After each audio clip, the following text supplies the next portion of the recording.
I think you also have to kind of teach people to move away from the idea that sales is, this transactional, Right. whatever it costs, you close deal type of environments and function, which is, it really is not. You're here to help people. And if there is no objective that you can help them with, or, there's no specific need that you can help them with, then it's no, right? And that's Right. totally fine. So once you take that tension out of it and really get the team to focus on the conversations, the relationships, the leading with integrity. There's so much more to it than just those numbers that you see at the end of it. There's a whole sales process. Welcome to the new chapter of the Her Resources podcast. I'm your host, Linda Misegadis, and I'm so excited to be stepping into this next season with you solo. This podcast has always been about amplifying women's voices, exploring the challenges we face in HR, leadership, and life, and sharing the tools and inspiration we need to thrive. And now, I'm taking that mission even deeper. You'll hear real conversations with bold and authentic women, as well as reflections from me on everything from pay equity and burnout to confidence, leadership, and the messy, beautiful journey of growth. This is more than just a podcast. It's a community, a space for us to learn, lead, and lift each other up. Welcome to this new beginning. This is the Her Resources podcast. Let's get started. Hey everyone, welcome to another episode of the Her Resources podcast, where we explore the stories, insights, and experiences shaping women in leadership, business, and beyond. I'm your host, Linda Misegadis, and today we're talking about something I've really been eager to unpack because I work in this world. So what it means to lead authentically in sales. An area that has historically been tough for women to break into at the highest levels. My guest today is Cigdem Bildirici, a senior commercial leader with deep experience in scaling revenue and building international sales organizations across financial services, technology, and data analytics. Cigdem has led teams through transformation and growth, and she's passionate about developing purpose-led, high-performing teams built on empathy, clarity, and trust. Welcome to the Her Resources podcast. So glad to have you here. Thank you, Linda. It's great to be here. Thanks for having me. Oh, my pleasure. Absolutely. I so enjoyed our conversation when I first got to meet you, and I've been looking forward to this episode ever since. So, I've always found it fascinating when people share kind of how they find their way into sales, because I don't know if it's always a straight line. Like a lot of the salespeople that I know, it's not like they necessarily went out purposefully to be in sales. So what drew you to sales in the first place, and kind of what keeps you passionate about it after all these years? Yeah, so my journey into sales was also by chance, really. I didn't necessarily set out to work in sales. I hadn't really thought about where I would land. I studied economics in university, and my first role in London was in business development as an individual contributor within financial services. And that's where it really started. And as I was doing the role, I realized I really liked this field, and I took on more responsibilities where it was possible, and kind of was led by my natural curiosity into wanting to do more, understand more, and take on more responsibilities. And that led to kind of growing into my first manager role and head of region. And I've kind of built from there into more senior sales leadership, getting more exposure to the other functions within go-to-market as well, so marketing and products, and kind of getting that whole picture of how you as an organization really go to markets. Yeah, no, that's fascinating. Well, and it's really kind of amazing how those early experiences that you had in sales and kind of getting started in the role kind of define your own leadership style later on. Let's just be honest, for the journey for women in sales leadership hasn't really been very easy. And according to LinkedIn's 2024 Gender Equity in Sales report, women now hold about 41% of all sales roles, but only 30% of sales leadership positions. And actually, at the executive level, that number drops below 20%. So, thinking about that, what have been some of the defining challenges or turning points for you as a woman kind of navigating this space? Yeah, I've thought about that quite a bit, and I had a conversation about exactly that a while back. And I've not only just in sales, but I've been in very male-dominated industries in general. So you have that piece on Yes. top of it, that layer on top of it as well. But even though I was in those types of environments, I did have very strong female leaders very Oh, early that's in my great. career. Yeah, Yeah. both direct managers as well as kind of head of the company. So I wonder to what extent that kind of unconsciously Absolutely. drove my own ambition. For Yeah. sure, it had a part to play in it. Um, but I think it just shows a pathway or some kind of example of what a future state could look like. And that's why representation really matters, right? If you can see it, then you can become it or you can kind of work towards it. So that has definitely impacted me early on in my career in a very positive way. And yeah, I think just in general, also with sales, traditionally, you're right. I think it's a high pressure function, right? Mhm. It's high stakes and high Right. pressure, and it traditionally has rewarded more competition, more kind of an assertive personality, if you will. And that has somehow been linked to more kind of male qualities, Right. where it obviously shouldn't be. And I do see that mindset changing. It's changed quite a bit.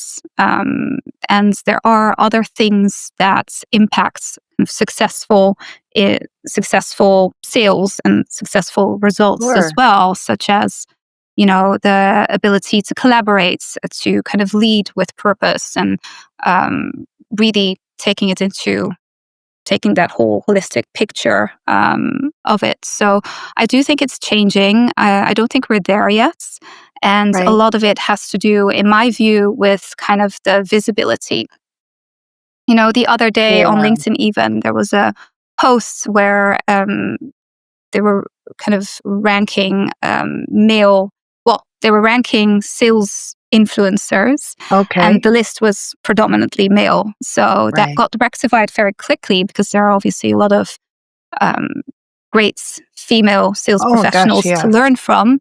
But it Yes. just goes to show that, yeah, there is still that kind of lack of visibility in the field. I have exciting news. The Her Resources podcast is opening sponsorships. If your brand supports women in HR and leadership, think talent, well being, learning, pay equity, coaching, productivity, or mission driven tech. This is your moment. Our listeners are decision makers and change makers who show up for real conversations and practical tools every week. We offer flexible options, pre-roll or mid-roll host reads, series sponsorships, and thought leadership integrations that highlight your story without the fluff. Ready to connect with a highly engaged audience and grow with us?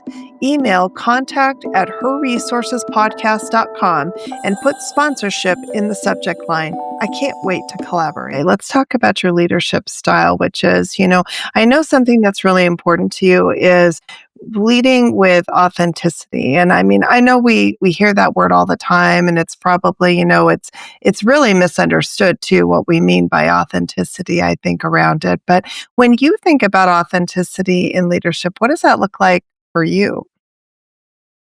Yeah, I think you're right. Like authenticity, it's kind of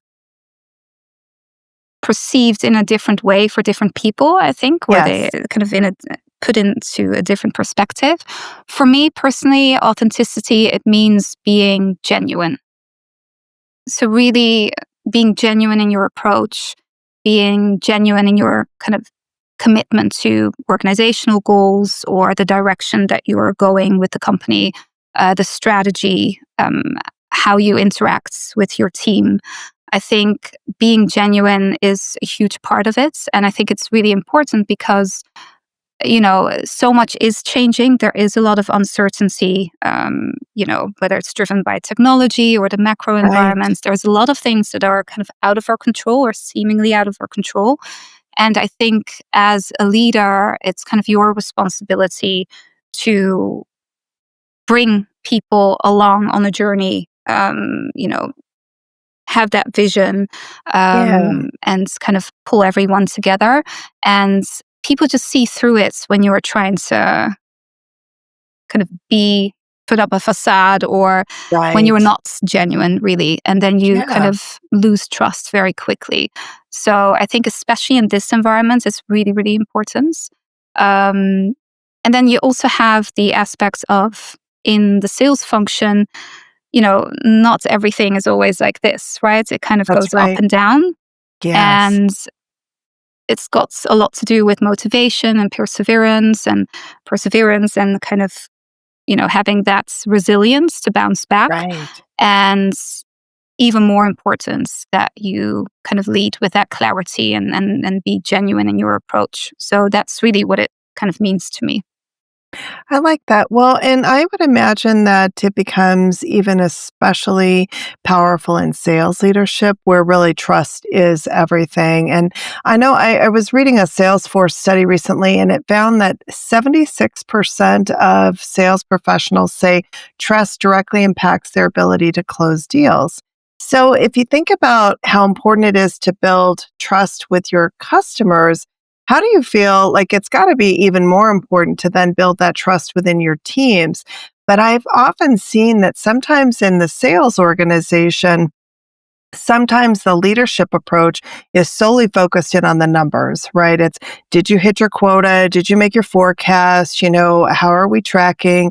Are you going to get that deal across the finish line? And that's what we're focusing in on. And sometimes we forget that there's a person attached to that deal, and building that trust and more of a different type of relationship with them. How do you approach your leadership style with your sales teams?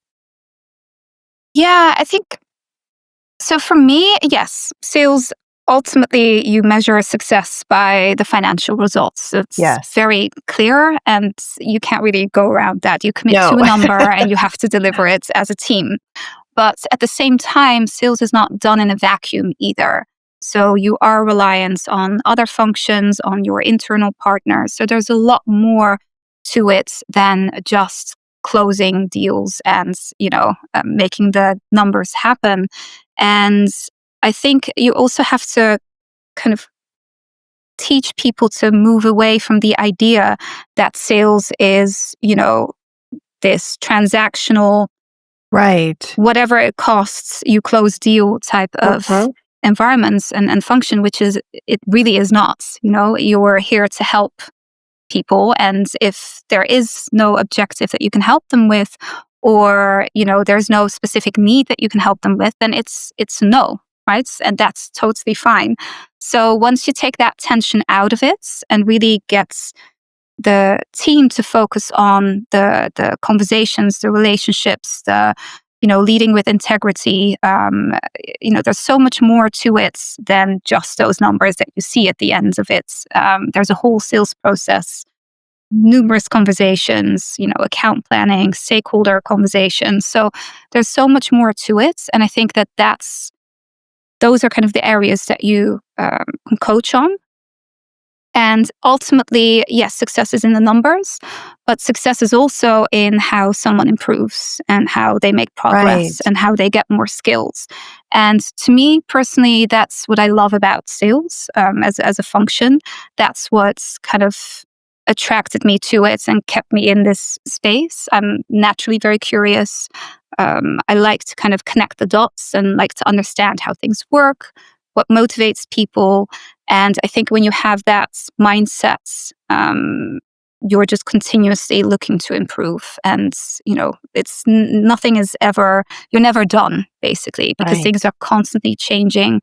Customer patterns are changing. The macro environments can change and have an impact. So you're constantly looking at ways in which you can improve and adjust and pivot and, tweak. So that to me is really kind of what matters, how you're Yeah. progressing and striving to achieve that constantly. That makes a lot of sense. With kind of thinking about that, because that's a more refreshing approach to it, where it's not just about focusing on the numbers. Because the other thing that I've seen in sales is sometimes because management or leadership can be so focused in on just the numbers that you can have someone who maybe is lacking in other skills that they really need to be a part of the culture and help grow the organization. Maybe they're really hard to work with. Maybe their soft skills aren't that great. Maybe they're kind of that lone wolf salesperson. And so, they treat everybody, maybe more as resources versus, as a team. And we often are willing to overlook those behaviors because they're hitting their number, That's what we kind of get focused in on. So we ignore the bad behavior in exchange for the numbers. I'm curious your take on that and maybe how you approach those situations maybe a little bit differently than, maybe ignoring the bad behavior in exchange for the numbers. Yeah. I would have to say I'm very lucky that I've never experienced it like that myself Yeah. as an individual contributor also. So I have seen how leadership, when I was an individual contributor, dealt Hmm. with those types of situations the right Right. way. Yeah.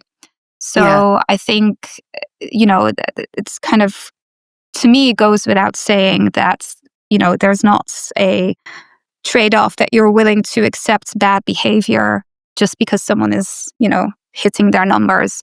I Right. think it's something that you address immediately and you look at ways to coach that individual because again, seek to understand first, but you Right. cannot not address that behavior because the team culture in sales is just so important for kind of the reasons that Right. we were just discussing as well. When morale is down, you can't have that. You have to somehow Yeah. persevere and you have to keep going in times where there is a lot of pressure to deliver.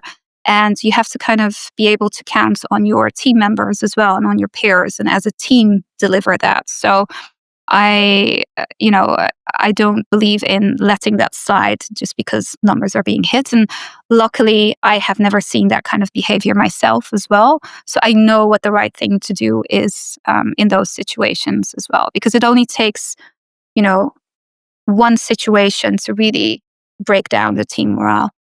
Yeah, absolutely.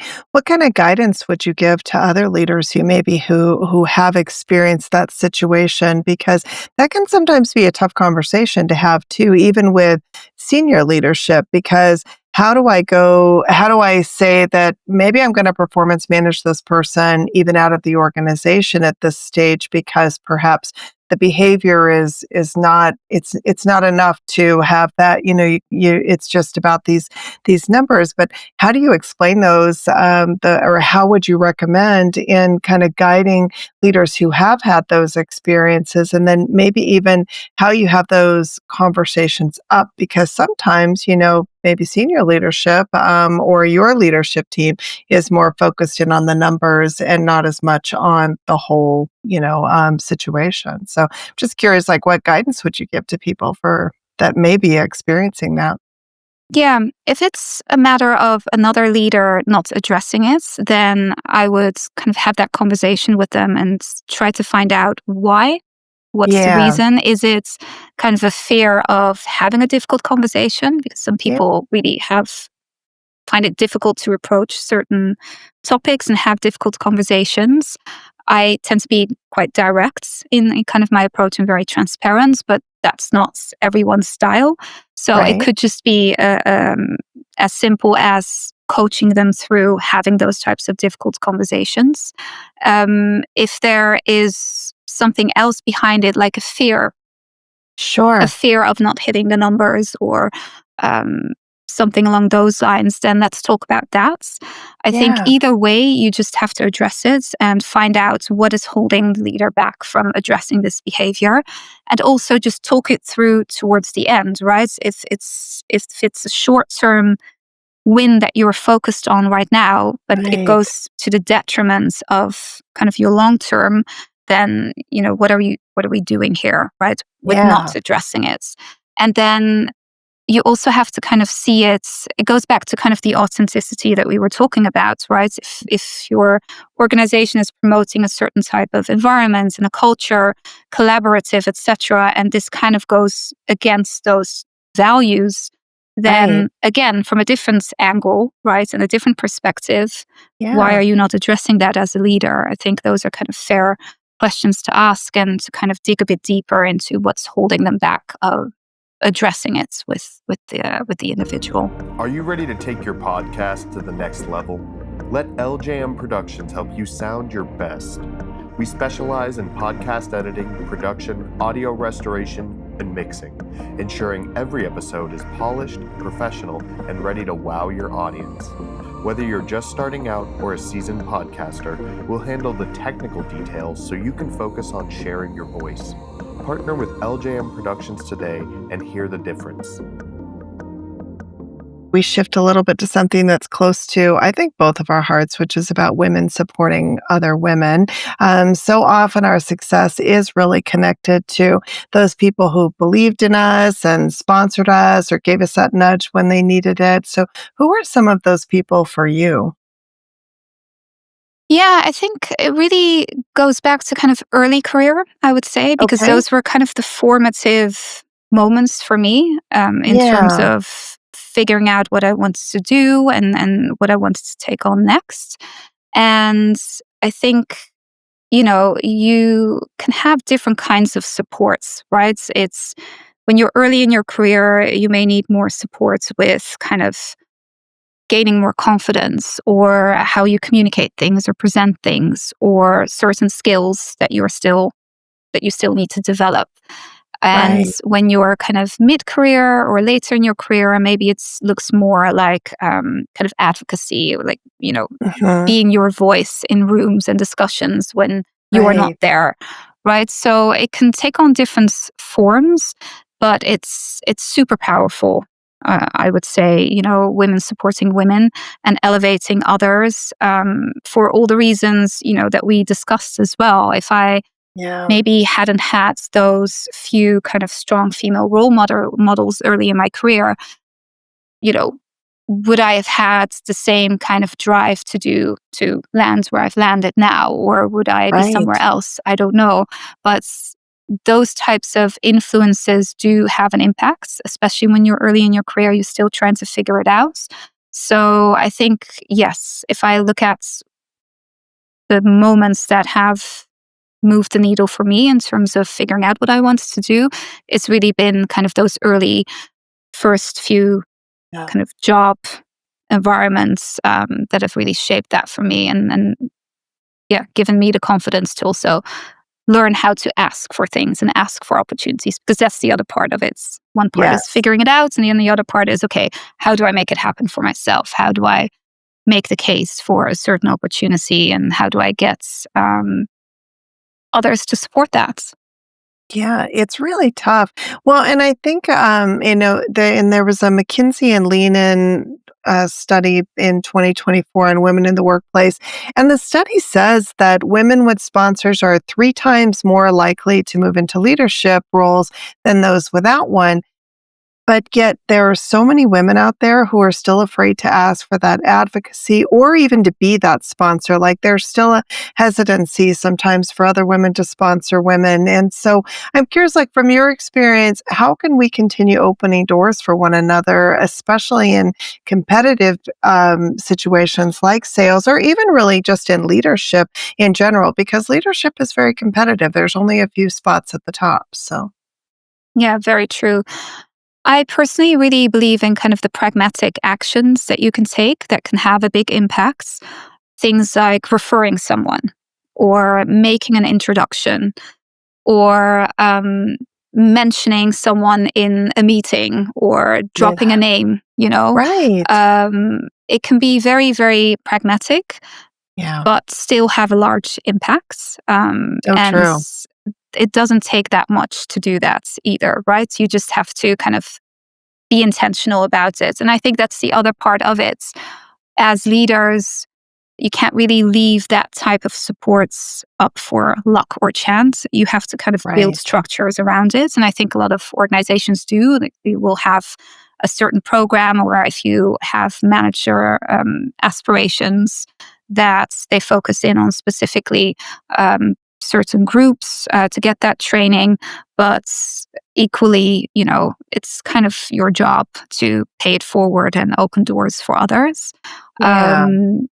And I think a lot is also, or can be done still, with making other female leaders or professionals more visible. Yes, I And I agree with think that. there's that lack of visibility is real. And I know I'm part of a kind of a female executive community in Yeah. London. Started by one person, and who did exactly that to make kind of other female professionals more visible. And it's just so great. We have a WhatsApp group. You can use them as a sounding board, because it's not just kind of the moments that really matter when you're, I don't Yeah. know, looking for a next opportunity, or Right. trying to get a promotion. But it's also those moments where you can just kind of openly talk about certain challenges, or Mhm. use each other as a sounding board, get some advice. That kind of stuff is really, really powerful. Yeah, I totally agree. I love that you have that group, and I do think it's so important to have those platforms out there. And I do think as women, it's our responsibility to support one another. It's not just about it's kind of like that. It's lifting as we climb. So, and then it's not just we don't just hold the door. We actually invite the people to come in as well. So it's like I do agree with what you said. It's got to be intentional and purposeful and done with intention. And I think we're getting better now. I do feel like there was a time when there was a level of I don't want to use the word insecurity, but I'm going to, a level of insecurity with women who maybe had got to the top or achieved something. And because we had to fight so hard to get there, we're holding on for dear life. And as a result of that, we didn't have any ability to allow room to open up those doors and invite other women in, or help other women, or maybe even reach back and offer a hand to, lift them up with us. And I do think that that's changing, but I think it's because of people like yourself and women who are experiencing things in a different way than maybe women who, back in the early days when it was so much more of a struggle for women at the top, that I think that there was an unwillingness or maybe an inability more than an unwillingness to help other women. But we're seeing a big shift, and I love it. It's so exciting to watch how women are supporting one another, and doing that. Is there a way for people who are in London who are interested in being a part of that community? Like, how do they get in touch with your group? Yeah, I mean, they can reach out to me. I could definitely make introductions as well.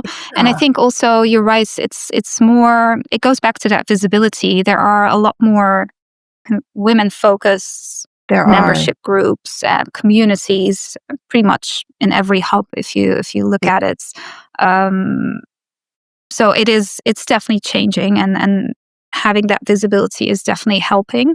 But I can also see how, you know for kind of the previous generation, it was harder, because It you had was, to just yeah, fight harder to secure that spot and keep that spot. I can yes. definitely see that as well. Yeah. Absolutely. Well, and I think you had to carry yourself in a masculine manner as well, because, you couldn't approach leadership or the role or what you were doing. Once you got there, you almost had to take on more of a masculine demeanor and handle things that maybe weren't the way that you did. Maybe you would have led with more empathy or more concern, or, maybe just a completely different approach to your leadership style, but that might have been viewed as weak. And then if you came across too hard, or maybe you're just, you said you're a very direct person, that might have been viewed in being direct as a woman as maybe being bitchy. And that also made it difficult. So I think women were constantly trying to balance what mask they needed to wear in order to also be accepted and approved in those circles. And I do think that's starting to change, which is really exciting as well. Yeah, I can definitely see that even for myself. If I look at how I started and where I'm at now, I think that has been kind of the biggest learning for me, where, and we kind of tend to do this when we're a bit younger as well, right? Trying to Yes. fit in, kind of try Yes. to Yes. fit that mold of what a leader should look like and how they should Right. act and So how they should true. be. And you're so focused on that early on. But then along the way, I think I realized kind of, you know, I bring a unique perspective to things as well. I bring Yeah. a distinct way of doing things, and that's different in general. That's different to everyone else, Right. not just from a female male perspective, Nope. but you have your own unique ways of doing things, and there's no one way of being a leader, Right. and there's also not a perfect way of being a leader, right? We're all human. We're all doing the best that we can, and we're stronger in some areas and a bit more, needing to improve in other areas. No one person Right. is perfect. So just realizing that and really kind of leaning into your own strengths and Right. making sure that, by experience, you become more confident in it, Yeah. but also by opening up and talking about those things, I think makes a huge difference as well.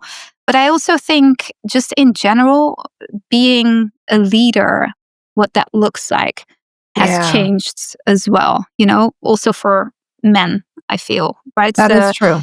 It used to be a lot more, I know everything, Mm-hmm. so, do as I do. Yep. And that's just not relevant anymore, not in this Yeah. environment where none of us really have the full answers to things. But it's much more about trying different things, pivoting, coming up with ideas. You just rely a lot more on that kind of team spirit of this is where we want to get to. How do we get there? Right. Yeah. And that just requires a very different way of being a leader in general, I think. So that's has kind of helped break that That's a really kind good of mold point. Yeah. open. Yeah, because when I think back, especially when I first started my career early on, a very hierarchical approach to things. So exactly what you said. And even though you knew the CEO didn't know everything, there was like this assumption that, well, they must be the smartest person in the room, right? How you can't be the CEO and not know everything, right? I mean, it's like that just seemed like that's the way it was supposed to be. And then everything had a chain of command. And I remember even that, you almost like you couldn't have a conversation directly with the president or the CEO, or it's like everything had to go through the chain, even from a communication perspective. And I think back now just how silly that is, and was. But you're right, it has changed a lot. What do you think is driving some of that too? Because I think that there's got to be something to it that's also kind of creating that shift in perspective. Is it the employees? Is it the environment? Like, what do you think has made that shift? I think it's a combination of kind of the macro and society environments and expectations as well. I think whenever you have kind of new younger generations enter the workforce, they bring different kind of Sure. expectations, different things that they find valuable, right? That they value in their workplace. That's Right. definitely one part of it. But I also think just the environments, whether it's technology driven or kind of economically driven, right? There's just been a lot of uncertainty, a lot of drivers in the markets that have had an impact and continue to have an impact. Right. That whole uncertain environment where it's just more important that you're able to work flexibly and come up with new ideas and try different things. It's just very different from Yeah. we know how we do things and we'll just continue to do things, right? To achieve growth, you have to kind of think differently in these Yeah. times. So I think that whole shift has also had an impact, I would say. And then the Yeah. third impacts, I'm sure COVID, the pandemic Yeah. has had an impact on how we work and what we value. So from a cultural perspective as well, that's definitely put a stamp on things as well. Hey everyone, we're the Her Resources podcast, where women share real stories, real lessons, and the resources that help them succeed. We're always looking for inspiring women, business leaders, creatives, educators, and changemakers who want to share their journey and empower others. If that sounds like you, we'd love to hear your story. Reach out to us at contact@herresourcespodcast.com and let's start the conversation. Well, you've had such a dynamic career. You've worked really all over the globe. And so I'm just curious, and I know our listeners will be curious, how do you personally define success? Like, what does that look like for you? And then how do you kind of stay grounded in that success? Yeah, I think success. So we were talking about it earlier, right? The financial Yeah, results, that's obviously is a huge part of absolutely. success in sales or in any kind of revenue generating role where you carry and commit to those numbers and those growth objectives. But I think success for me, it's broader than that. So success for me can be, kind of seeing the growth in my team or myself, right? It's Yeah. always kind of in a reflexive mode, but Yeah, kind of realizing you sometimes have those moments where you realize, oh, I've learned something new or I've kind of dealt with right. that. And I hadn't have to deal with that before. So whenever I do something new or I learn something new or I see a team member do something new and take on something they haven't done before and do it successfully, that's kind of success to me. But also seeing kind of improvements in certain things, and that those can be seemingly small but very Yeah, significant at the same time. And also things like keeping a promise you made to yourself, right? Doing yeah, what you promised yourself that you would do. I think that's a huge marker of success for me. And yeah, I think that's kind of those are the moments of success where I kind of yeah, myself kind of celebrates those wins. And in terms of staying grounded, I mean, to me, staying grounded means kind of having perspective and yeah, putting things against perspective. And I think, again, if I look at kind of some of the best leaders I've worked for, they were able to kind of have a healthy distance and kind of make really objectively good decisions. And right. that requires, all the things that we sometimes forget to do when things are very stressful, right? Take care of yourself, protect your energy. And I do think that is something that as you transition from being a manager to more senior leadership, that's really the journey that you make, right? Because there could be so many things that you could take on, Right. but what are the things that you really need to prioritize that will move the needle for you and your team? And really make sure that you bring that energy to, you know, point them towards those key kind of Right. objectives, because otherwise you just run yourself um, out of energy, and then that's not obviously productive. So things like taking care of yourself, doing your exercise, Yeah. taking your rest. I think it's as much about pace and um, going at things as it is about kind of taking your moments to recover as well. Sure. What's one thing that you do for self-care? Like, what's that one thing where, like, I'm not gonna compromise on this. I've gotta make sure that I do this for myself. For me, it's lifting weights, strength Okay. training. Like that's kind of Yeah. my thing, and I've been doing it for ever since I was a teenager. So it's even if I don't get to, go somewhere, go to the gym, I'll have my dumbbells near me Yep. to just Yeah. quickly, do a couple of sets. And it's just more about if I've definitely had a very busy week or busy day with a lot of things going on, those are kind of the moments where throughout my workouts, I'll think things over and I'll kind of come Mhm. up with new ideas or fresh kind of perspective on things. Those are really the moments where that happens. It's not when I'm in the thick of it, but it's kind of when you pull Yeah. yourself out of it and do something for you that kind of recharges your batteries. That's usually when the kind Yeah. of thinking happens and kind of coming up with fresh ideas. So yeah. I like that. Yeah, that is so important. It's like you forget because you do think that maybe your best thoughts and ideas are coming when you're in the thick of it, but they really aren't. You're absolutely right. It's like when you take a step away, kind of remove yourself from the situation and the stress of it all, allows you to kind of center yourself, clear your thoughts, and really, you're right. Some of your best ideas come out of those situations. So I love that. So much of you know like it reveals so much about how leaders stay centered. And so I like to ask this: what's one leadership mantra or lesson that you come back to again and again? Like, what would that be for you? That one thing that you're like, this is what helps keep me centered. Yeah, I mean, there are a few, Yeah. but I think the main one I would say is impacts over activity. Oh, I like that one. Yeah, Yeah. it really is Yeah. that one.